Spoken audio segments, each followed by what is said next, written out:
क्या आपने कभी सोचा है कि सर्दी में ही सर्दी क्यों होती है, गर्मी में क्यों नहीं होती? यानी कि जैसे दिसंबर, जनवरी, फरवरी होता है तो सर्दी क्यों होती है, जून जुलाई में क्यों नहीं होती? ये सवाल तो आपके भी दिमाग में कभी ना कभी आया होगा। सही कहा ना। साथ ही में सर्दियों में दिन छोटे होते हैं जबकि रात लंबी होती है, और गर्मियों में रात छोटी होती है और दिन लंबे होते हैं, दिन बड़ा होता है।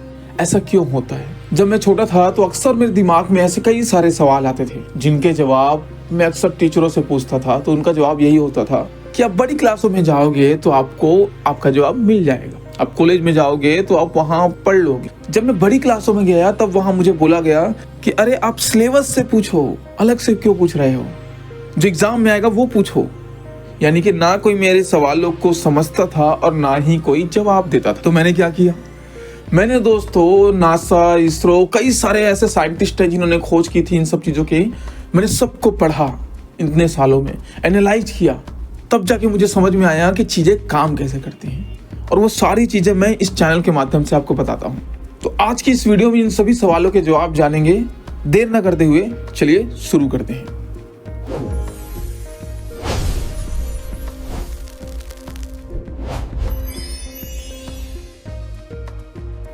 आखिर सर्दियों में ही सर्दी क्यों होती है और गर्मी में सर्दी क्यों नहीं होती?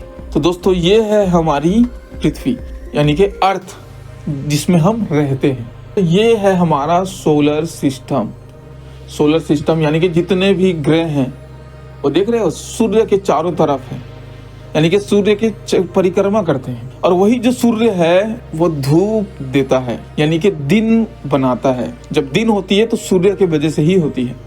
आपको बता दूं कि जो हमारी ये धरती है ये पूरी तरह से गोल नहीं घूमती, यानी कि जो पृथ्वी है वो पूरी तरह से सीधी नहीं घूमती, लगभग 23.5 डिग्री ये झुकी हुई है। वैसे ही जैसे हम जब लट्टू को चलाते हैं ना, तो आपने देखा होगा ज़्यादातर टाइम वो सीधा नहीं घूमता, वो थोड़ा तिरछा होकर घूमता है। सेम वैसे ही ये जो आप देख रहे हो ये सूर्य है, और ये जो आप देख रहे हो ना ये हमारी पृथ्वी है। जो हमारी पृथ्वी है वो सूर्य का पूरा चक्कर लगभग 365 दिन में पूरा करती है। सर्दी के समय ही सर्दी क्यों पड़ती है, यानी कि दिसंबर, जनवरी, फरवरी में, और जून जुलाई में सर्दी क्यों नहीं पड़ती? जब जून जुलाई का समय होता है दोस्तों, जो पृथ्वी है वो यहाँ पर होती है। अब यहाँ पर होने से क्या है, उसका जो प्रकाश है वो पूरा पड़ रहा है, सीधा पड़ रहा है। यानी कि जो भारत है हमारा, जो इंडिया है, उस समय वो सामने दिख रहा होता है। तो जब पड़ रहा है तो सूर्य का प्रकाश पड़ने से वहां गर्मी पैदा होती है। आप जानते हो जहां सूर्य के प्रकाश सीधा पड़ता है तो वहां गर्मी ज्यादा होगी, सतह जल्दी गर्म होता है। सतह जब गर्म होगा तो क्या होता है, गर्मी ज्यादा होती है। अब वहीं पर जैसे ही दिसंबर, जनवरी, फरवरी का जब समय आता है तो सूर्य के पास नजदीक में होता है पृथ्वी, सूर्य के पास नजदीक में होता है, लेकिन जो भारत है वो दूसरे साइड पहुंच चुका होता है। और जब पृथ्वी 24 घंटा अपने घूर्णन पूरा करती है तो होता क्या है, उस समय रात का जो समय है, जो अंधेरे का समय है, वो ज्यादा होता है। पृथ्वी वो झुकी पड़ी है अपने अक्ष पे, पूरा सीधा नहीं घूमता वो। जब ज्यादा होगा तो जाहिर सी बात है ठंड बढ़ेगी, और ठंड बढ़ेगी तो गर्मी कम होगी। सूर्य का प्रकाश क्योंकि कम पड़ रहा है, गर्म करने का कम समय मिल रहा है सूर्य को, पृथ्वी को, इस वजह से दोस्तों ठंड बढ़ती है। चलिए इसे एक उदाहरण से समझते हैं। समझो आपके पास एक मोबाइल की लाइट है या एक टॉर्च है। जब आप लाइट को दीवार पर सीधा मारते हो, सीधी लाइट पड़ेगी तो एक छोटा सा हिस्सा बहुत तेज चमकेगा, है कि नहीं? ऐसा तो नहीं पूरा दीवार चमकेगा, छोटा सा हिस्सा चमकेगा। लेकिन आप उसी लाइट को थोड़ा तिरछा करके करो, थोड़ा तिरछा करके मारोगे तो रोशनी बड़े हिस्से में फैल जाएगी और चमक कम हो जाएगी। बड़े हिस्से में फैलेगी लेकिन चमक कम हो जाएगी। बस भाई ऐसा ही होता है, यही सूरज की किरणों के साथ होता है। गर्मियों में आप ध्यान से समझना, गर्मियों में सूरज की किरणें सीधी पड़ती हैं, इसलिए गर्मी ज्यादा लगती है। सर्दियों में सूरज की किरणें तिरछी पड़ती हैं। तिरछी पड़ रही हैं क्योंकि पृथ्वी वो झुकी पड़ी है अपने अक्ष पे, पूरा सीधा नहीं घूमता वो। सर्दी का मतलब ये नहीं कि सूरज कम गर्मी दे रहा है, सर्दी का मतलब है कि सूरज की गर्मी फैल कर पड़ रही है। अब एक और हैरान करने वाली बात सुनो, जून जुलाई में पृथ्वी सूरज से दूर होती है फिर भी गर्मी पड़ती है।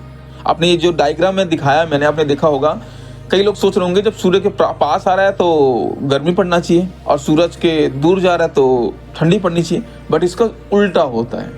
सूरज की किरणें तिरछी पड़ती हैं। तिरछी पड़ रही हैं क्योंकि पृथ्वी वो झुकी पड़ी है अपने अक्ष पे। तो अंधेरा ज्यादा हो रहा है, सूर्य के प्रकाश को धरती को, पृथ्वी को गर्म करने का मौका नहीं मिल पा रहा है, इसलिए ठंड हो रही है। लेकिन दूर जा रहा है, सूरज की किरणें सीधी पड़ती हैं, इससे गर्म करने का मौका मिल रहा है, सूर्य को, पृथ्वी को गर्म कर पा रहा है, जिससे क्या हो रहा है, गर्मी ज्यादा देर तक रह रही है, इससे गर्मी पड़ रही है। और इस बात का ध्यान रखना, धरती सूरज के ज्यादा पास जनवरी के समय होती है और सूरज से ज्यादा दूर जून जुलाई के समय होती है। लेकिन तापमान का असली कारण दूरी नहीं, धरती का झुकाव और किरणों का तिरछा सीधा होना है। अब एक सवाल और सबसे ज्यादा मन में आती है कि पहाड़ों पर हमेशा ठंड क्यों रहती है। आपने देखा होगा कि पहाड़ तो सूर्य के पास है ना, नजदीक है ना, तो वहाँ तो और ज्यादा गर्मी होनी चाहिए क्योंकि वहाँ ठंड होता है। आपने देखा होगा जब पहाड़ों पे जाते हैं तो ठंड रहता है वहाँ, ऐसा क्यों है?